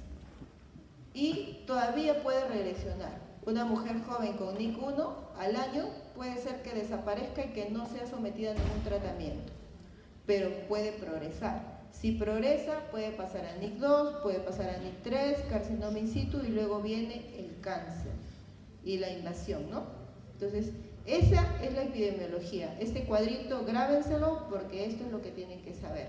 que las lesiones premalignas pueden regresionar como que pueden progresar, ¿de acuerdo? Si nosotros vemos cómo está el BPH en mujeres con citología normal, vamos a ver que, por ejemplo, en América, que es lo que nos interesa, el 13% más o menos tiene el virus. Inclusive algunos reportes dicen 10%. O sea, de 100 mujeres acá, 10 probablemente lo tenemos. Pero eso no significa que estamos mal, ¿no es cierto? Y ustedes dirán, pero doctora, ¿solamente el cáncer de cervix? No. Cáncer de cervix, cáncer de vulva, cáncer de vagina, cáncer de ano, de orofaringe, de piel, conjuntiva, o sea, el virus del papiloma humano puede dar cáncer a todos estos niveles. Justamente en el hospital recién hemos visto un caso muy interesante de una mujer que tiene condilomas orales, laringios, ha hecho un NIC en el cuello, ha hecho un cáncer en la vulva y ahora ha hecho un cáncer de ano. Ha hecho todo lo que dice el libro, lo ha hecho la paciente. Y su único factor de riesgo era que su pareja era bisexual, era homosexual y también estaba con él. Ese es el único factor de riesgo que identificamos. Pero realmente cuando uno ve la historia clínica, todo lo que el libro dice lo ha hecho ella. Y cuando lo mandamos al inmunólogo, le encuentra una alteración en la inmunidad celular. Entonces se sustenta más el fundamento de que tiene que ver mucho la inmunidad. ¿Y cuáles son los tipos de virus? Esta es pregunta de examen para la residencia. Los virus más frecuentes que causan cáncer de cervix son el 16 y el 18. De ahí hay un montón, 16, 18, 31, 58, 52, 45, 33, un montón. Pero el 16, 18 son los más frecuentes. ¿Cuál de los dos es el más malo? Si yo me debo asustar si me hago una prueba, el 18. El 18 causa el cáncer más agresivo. Entonces, ¿por qué es importante saber eso? Porque las vacunas están hechas en función a estos virus. La bivalente es 16-18, la tetravalente es 16-18, 6 y 11, que son lo que causan las verrugas, y la nonavalente, que las incluye el resto de virus. No son virus, son componentes virales. Y bueno, ¿cómo es la historia? Y esto es lo que tienen que también saber, la historia natural de la infección. Lo que vimos en dibujito es esto: infección normal, el virus infecta, si encuentra un bloqueo ahí que es la inmunidad, no pasa nada y empieza a disminuir. Puede quedar en el tiempo, pero la gran mayoría aclara. Y eso se hace ahora con los test de BPH que tenemos. Por ejemplo, en la Liga del Cáncer se hace ese test de COVAS, que es el test de BPH. Entonces, ¿es el virus del papiloma humano considerado tan cancerígeno como el tabaco? Sí. ¿Sí? 5% de los cánceres en mujeres o en humanos, de los cuales 10% en mujeres y 15% están en países en vía de desarrollo. Cuando empieza a lesionar el cuello, ese es el esquema. Primero normal, luego empieza desde la parte inferior, tercio inferior NIC 1, tercio medio NIC 2 y el total NIC 3, y cuando ya pasa la membrana basal, cáncer invasivo. Y si nosotros lo queremos trasladar, lo que hemos hablado, a una plantilla, está acá, ¿no? La fisiología me defiende, puedo detectar con lo que es el Papá Nicolau, la infección lo puedo detectar la presencia con el virus del papiloma, y actualmente se habla de los mecanismos moleculares tipo E6 y E7 para ver si aquellas mujeres que tienen NIC pueden tener riesgo de ser un cáncer invasor. Aún no lo tenemos en el Perú, pero eso es lo que se está promoviendo. Y ahora los factores de riesgo. Los factores de riesgo son muchos y la mayoría prevenibles. Factores de riesgo de cáncer de cuello uterino, por ejemplo, inicio de relaciones sexuales a temprana edad. Y todos estos factores de riesgo tienen que ver con el nivel cultural. Mientras más joven empiecen las relaciones sexuales, más riesgo tienen. ¿Por qué? Porque la zona de transformación, que todos los días cambia, en una mujer joven está a 1000 por hora. Todos los días se regenera. Entonces, ¿eso qué hace? Es como una máquina. Si yo trabajo a 100 por hora, produzco más virus. El virus necesita el cuerpo de la mujer para producir y ensamblar más. La mujer adulta, esta maquinaria disminuye, por lo tanto tiene menos riesgo. Pero una jovencita de 15, 16 años tiene más riesgo. Múltiples parejas sexuales. Antes se decía que más de 3. ahora es más de 2. Múltiples parejas sexuales te ponen en riesgo. No existe protección con el preservativo al 100%, por si acaso. ¿Sí? El tabaco, el fumar, te multiplica por 5 el riesgo de que si tienes una displasia, esto pase a un NIC2 o a un NIC3. Y tenemos ahí, si se fuma cigarrillos, el riesgo aumenta hasta 4 veces. Si tienes múltiples parejas sexuales, 5 veces de riesgo, más si no te has hecho un papá Nicolau. La multiparidad, ¿por qué? Porque la mujer tiene la inmunidad mucho más venida menos por la cantidad de hijos frecuentes y que no se recupera después de cada uno de ellos. Los factores dietéticos como la falta de vitamina A, por ejemplo, se ha reportado.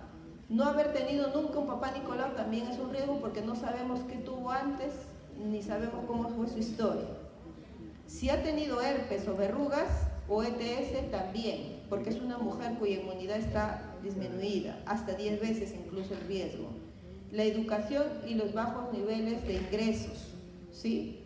La falta de higiene, los bajos niveles socioeconómicos. Se pone en riesgo también lo que es Asia, África, América y Latinoamérica porque se encontró la mayor incidencia de cáncer a ese nivel.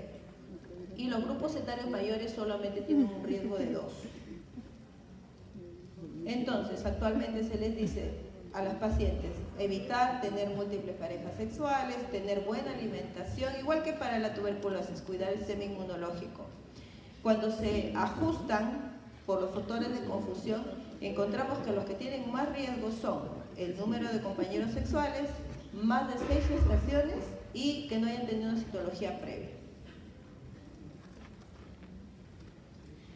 Algunos hablaron de chachar coca, pero esto no se confirmó del todo. Se dijo que en este estudio donde encontraron esto, la gran mayoría chachaba coca, entonces por eso es que tuvieron un resultado mucho mayor. El coito anal también es un factor de riesgo. Aquella paciente que tiene NIC2, NIC3 y que tiene relaciones anales, tiene 6% de riesgo de tener cáncer de ano. Actualmente ya no se habla solo de colposcopía, se habla de anoscopía. Si hay un NIC1, NIC2 y tiene relaciones anales, en algún momento le van a recomendar que se haga una anoscopía, que es un término que ya se está usando en muchas partes. Dentro de los otros factores de riesgo, se dice que toda paciente que está sexualmente activo está expuesto. Conductas recientes también. A veces te vienen y te dicen, yo he tenido 3 parejas sexuales, tengo el NIC1, ¿cómo hacemos? ¿Quién me contagió? No lo sabemos. No podemos decir que el actual probablemente había sido el primero, el segundo, no lo sabemos. Y no es importante. Importante es el momento de la paciente y en la cual la tenemos que diagnosticar y tratar. Sistema inmune ya está definido. Una mujer que tiene, púrpura, VIH, que recibe quimio, que tiene asma, que toma corticoides de larga data, cuyo sistema inmunológico está mal, ella puede ser el cambio de NIC a cáncer en menos tiempo que lo hace cualquier otra mujer. El tabaquismo, ya les dije, los anticonceptivos orales, que es una pregunta frecuente. Si yo tomo anticonceptivos orales, ¿tengo riesgo de que el papiloma avance más rápido? No. El anticonceptivo de por sí, no. Lo que pasa es que el anticonceptivo hace de que la zona de transformación se multiplique muchas veces. Y si ya tenemos un NIC, sí podemos tener eso como factor de riesgo, pero no el anticonceptivo en sí. La paridad, ya lo hablamos, los bajos niveles de alimentación también y la falta de screening, ¿no? Si nunca te has hecho un papá Nicolau, evidentemente estás en factor de riesgo. Tienes factores de riesgo. La edad, la raza a nivel socioeconómico, infección, multiparidad, todo esto ya lo hemos hablado. Y la historia natural, si yo me infecto del virus, tengo que estar tranquilo, hacerme mis estudios si no hay nada, entender que hay una curva, una incidencia y que luego baja, o sea, no es porque tenga el virus me voy a quedar con esto para siempre. La sobrevida relativa a los 5 años según la raza, se dice que en la raza blanca es más riesgoso, pero actualmente con los nuevos estudios que van a salir vamos a ver que va a haber un cambio ahí. El carcinoma in situ y carcinoma invasor se ve que tiene de 1.6 a 2 riesgo relativo mayor para cáncer de cuello uterino. Y este es el virus, ¿no? El 90% es causado causa cáncer de cervix, el 94% las premalignas, y cuando tenemos el virus encontramos 46% de Papá Nicolau alterados. Quiere decir que más de un 50% su Papá Nicolau es negativo. Siempre hay que tener en cuenta que el virus 18 es el más agresivo, ¿no? El más frecuente es el virus 16. Y recuerden eso, el virus es necesario, pero no es suficiente, ¿de acuerdo? Cuando se evalúan los embarazos se encuentra que ¿por qué yo estoy más expuesta cuando soy multípara a tener más riesgo? Porque encontraron que el trauma, los factores hormonales, nutricionales, inmunológicos, inclusive durante la lactancia, son factores de riesgo para que si tienes el virus se desencadene toda la historia natural del cáncer. El anticonceptivo oral, lo que les explicaba, tiene relación sobre todo con el adenocarcinoma. Se dice que las pacientes que toman anticonceptivo tienen más riesgo de hacer cáncer en aquella zona donde no se ve o donde no se ve con la colposcopía, que es el canal endocervical. El tabaco se relaciona con la lesión de las nitrosaminas que hacen a lo que es el boco cervical. Origina una carcinogénesis igual que en el cáncer de pulmón y también da inmunosupresión. Las enfermedades de transmisión sexual, como todas las que vemos aquí, básicamente actúan como cofactores o coenzimas, si se quiere decir. Y los factores dietéticos básicamente con los carotenoides, como también la vitamina A, la C, la E y el ácido fólico. Hasta aquí les he querido dar una visión de cómo estamos, qué estamos, y lo más importante es que de esta charla se lleven que la prevención en cáncer se va a dar siempre y cuando yo tenga una conducta, tratar de tener una conducta estándar, adecuada, y lo más importante de todo eso, hacerse el tamizaje, ya sea con el Papá Nicolau, y si son mayores de 30, con el test de COVAS o test de VPH. Ahora ya vamos a tratar un poquito lo que es cáncer. Solamente ya vamos a terminar porque sé que están cansados. Después de un examen y haber estudiado, supongo que es feo estar en una charla, ¿no? Ese es el cuello. Cuello sano, cuello normal, aparentemente. Pero podemos tener casos que este cuello normal puede tener un Papá Nicolau de adenocarcinoma. Sí, ¿por qué? Porque la lesión puede estar escondida en el canal. Si yo no sé tomar un Papá Nicolau bien, puedo decir, está bien, y no estudié el canal, y el canal puede estar escondiéndose el cáncer más agresivo, que es el adenocarcinoma causado por el virus 18. Pero en general, este es un cuello sano, de una mujer joven. ¿Por qué? Porque se ven los cambios de colores, ¿no? En una mujer mayor ya no veo estos cambios de colores. Y este es el cáncer. Para que este cáncer se dé, ¿se acuerdan la línea de vida que les puse? Pasan en promedio 20 años, 15 a 20 años. Así que, por ejemplo, si ahora tienen ¿cuántos años? ¿24? ¿23? Empiezan hoy, 15, ya pongámosle 23, más 15. Después de los 15 años se puede dar este cambio. Es un tumor ya de 2 centímetros, es un cáncer de cervix estadio 1B2, operable todavía. Y la causa más frecuente por la que acude la mujer con este tumor, dice, doctora, vengo porque cada vez que tengo relaciones sexuales sangro. ¿Por qué? Porque ahí está el tumor. Este es otro cuello sano, de una mujer joven también, pero que tiene un NIC2. Se hizo un Papá Nicolau y salió un NIC2. Y miren el cáncer, estadio 3B. Todo el cuello, todo este cuello bonito, se transformó en esto. ¿Y por qué sucede esto? Y esta foto es de una mujer que vive en Lima, o sea, no vive en la sierra. ¿Qué les quiero decir con esto? Que ya no es problema de la sierra ni de la selva, está a todo nivel porque no accedemos a un sistema de tamizaje. Mujer joven, 29 años,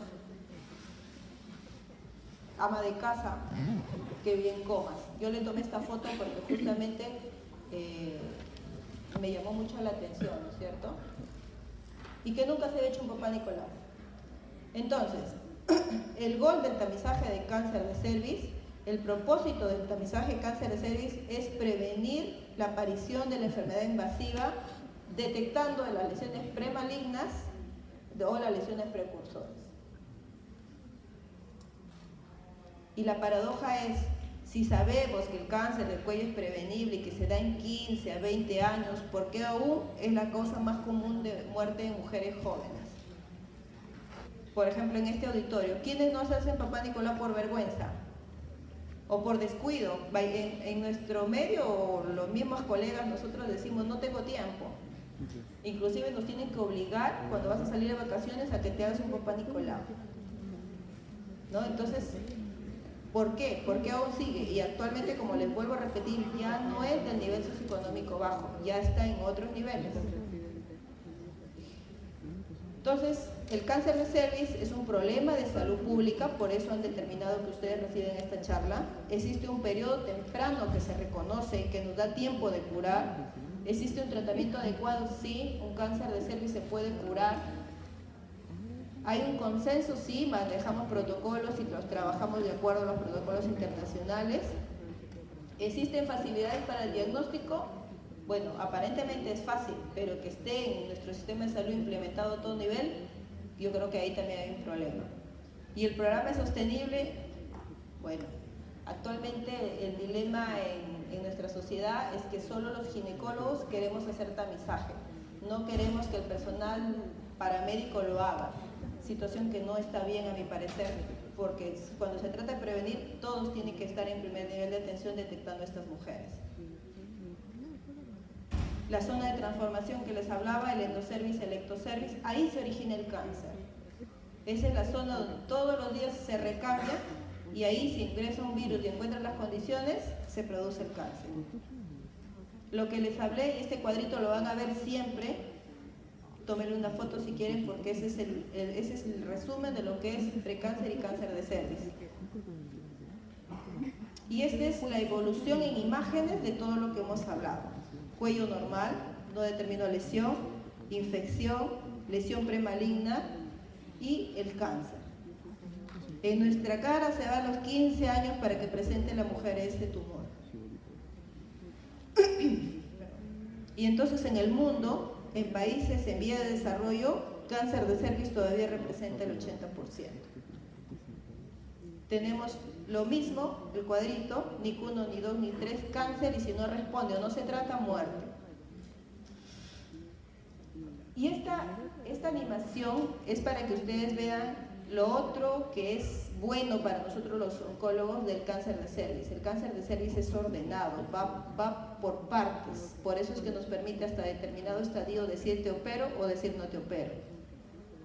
Esto empieza así, una lesión, un puntito, todavía se puede operar a la paciente. Sigue creciendo el tumor, pero si es un tumor menor de 4 o menos, lo podemos operar todavía. Si compromete solo el cervix y es un poquito más grande, lo podemos todavía operar. 1B2.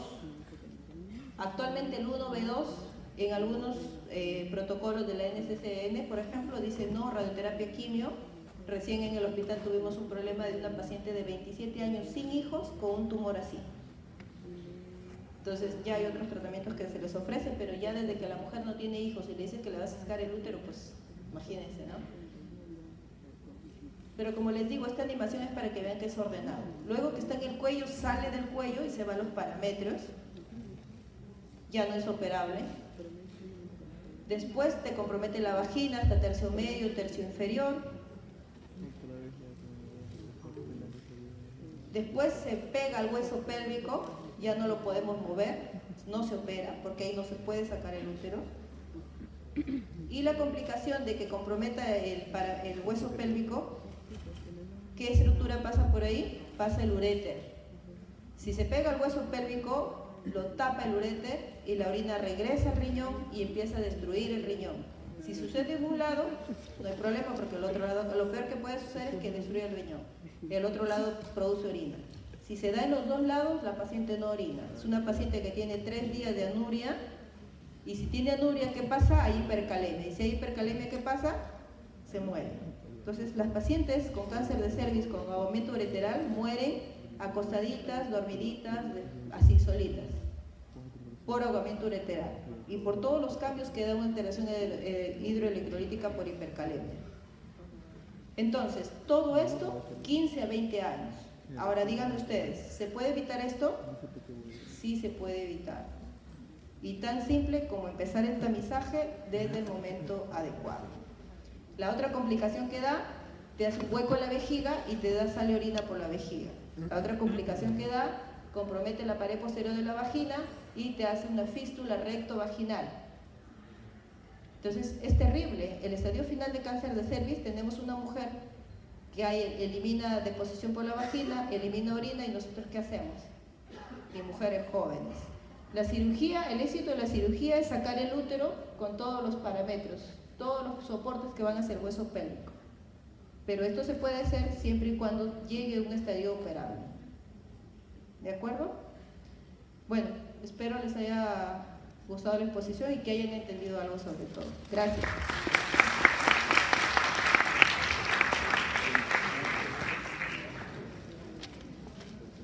Si tienen alguna pregunta, ¿no?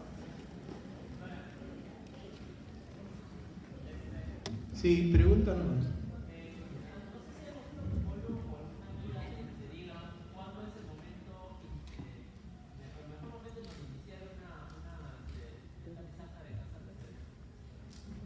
Claro, existe ACOG,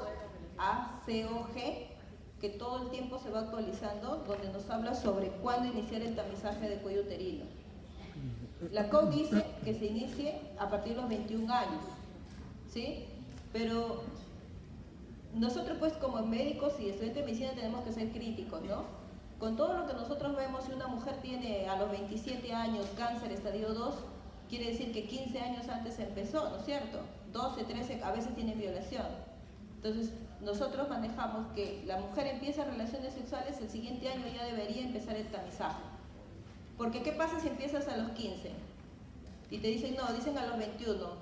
6 años, si es un adenocarcinoma, tranquilamente me puede transformar. Toda esa historia natural que hemos hablado puede llegar a ese nivel, ¿no? Entonces, cuando se discutió, hubo un meeting recién, no sabemos, yo no fue en Tokio, vamos a ver qué han dicho al respecto en prevención de cáncer de cervix, estamos esperando la información, pero idealmente es un año después que empiezan las relaciones sexuales. Salvo pues que empieza a los 19 y encaja en los 21. Actualícense con el ACOG, que es la Asociación de Ginecostetricia, o el COMIG, o la Sociedad Internacional de Cáncer Ginecológico. Doctora, ¿hasta qué edad, en el caso de hombres y mujeres, se puede poner la vacuna contra el VPH? La vacuna del VPH, yo soy pro vacuna. ¿Por qué? Porque la única estrategia de salud pública que logró en la historia de la medicina bajar lo que es las enfermedades endémicas fue la vacuna, ¿no es cierto? Sarampión, varicela y todo eso. Entonces, la vacuna del virus del papiloma humano se tiene que dar a niñas que no han tenido relaciones sexuales, y la de mejor edad es cuando están en quinto o sexto grado, es decir, 11, 12 años. Actualmente uno encuentra estudios en mujeres de 45 años. Sí hay estudios sobre la vacuna. Se puede poner. El tema es que la fuerza inmunológica no es la misma de una niña que de una mujer adulta. Idealmente el tamizaje es 11, 12 años. Para varones también se habla de vacuna ya, pero en el Perú lo manejan de manera así, aislada, de manera particular, pero no como una parte del sistema de salud. Doctora, porque yo había leído que en el caso de varones, por ejemplo, la vacuna estaba solamente se podía poner hasta los 26 años. No sé qué tan cierto es eso. La indicación para hombre y mujer es hasta esa edad, es la misma edad. Pero digo, en varones no tenemos todavía un consenso definitivo. Lo que han salido son estudios, revisiones, pero no hay un consenso definitivo. Pero la edad es la misma. Se postula que el sistema inmunológico en el varón es mucho mejor que en la mujer, porque el varón puede estar años como portador, pero nunca te hace ninguna lesión premaligna. También algunos hacen penescopía, que es la colposcopía, pero no está normado como tal. Pero la edad sí es la que comenta, 26 años, a partir de los 11.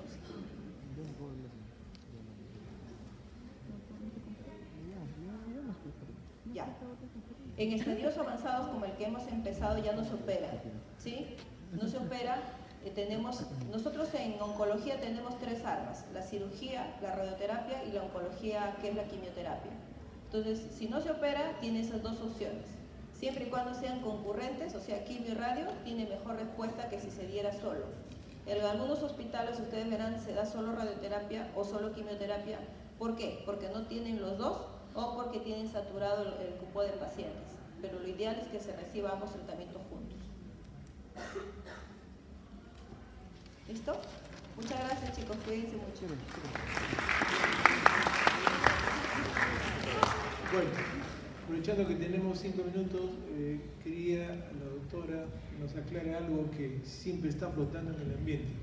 ¿Se podría decir, doctora, que el cáncer de cervix es una enfermedad de transmisión sexual? Definitivamente sí, es una enfermedad de transmisión sexual. Yo hice epidemiología, ¿no? Y cuando nosotros, ustedes saben la cadena epidemiológica cómo es, ¿no? Agente, huésped, ambiente. Entonces, ¿qué hace uno para controlar la enfermedad? ¿Qué matas? El vector, ¿sí o no? ¿De acuerdo? ¿Me entiende? Ya. Pero no se puede hacer eso, ¿no? Pero sí es de transmisión sexual. ¿Sí me entendieron?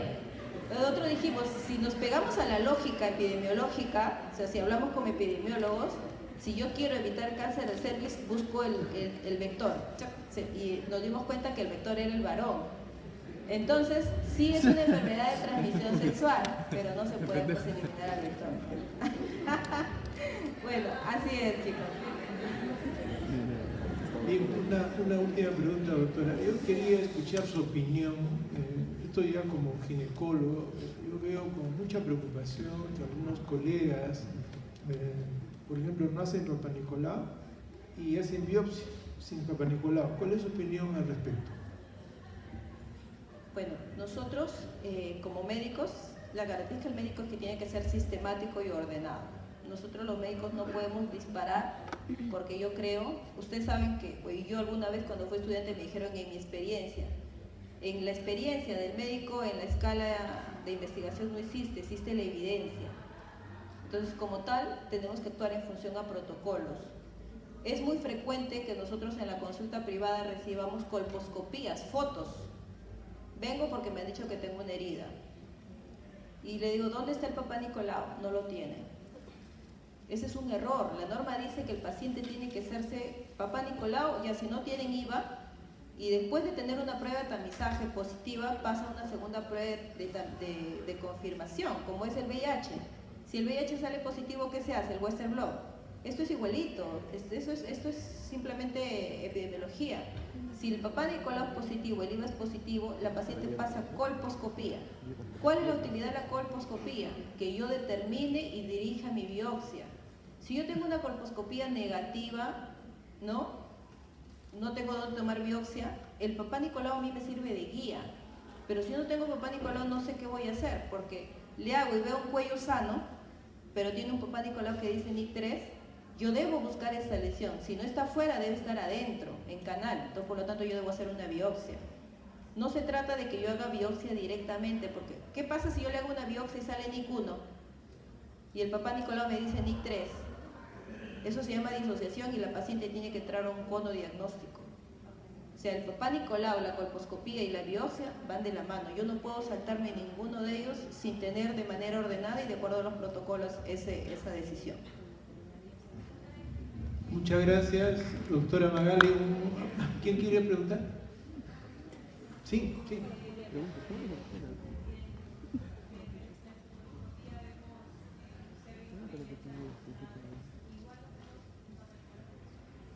¿Lesionado en qué sentido? Si ya ves tumor. Ahí es diferente. O sea, si yo ya veo como la foto que hemos visto, ese tumor, evidentemente, ¿no? Ya es característico, lo que yo debo hacer es una biopsia, porque inclusive tú le haces un Papa Nicolau y te sale negativo. Entonces no sirve. Ahí sí el criterio es hacer la biopsia. Pero cuando hablamos de tamizaje, no debemos obviar ni pasar de tomar una biopsia sin tener una guía que es el Papa Nicolau.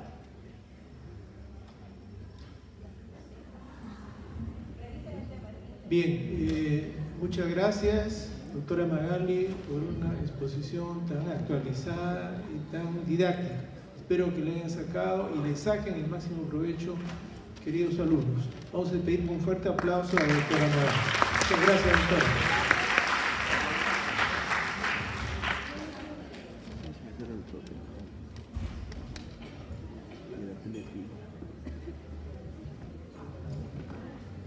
¿Qué?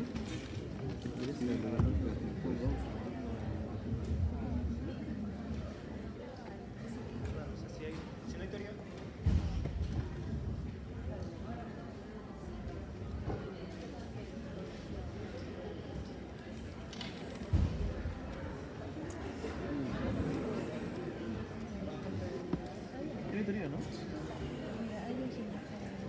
Comienza a las 11 clases. Diego, hay otra teoría, ¿no? Sí. ¿Qué ves? ¿Qué ves? 9:50. ¿Con qué cremas? Ají, nada más.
Ay, chucha.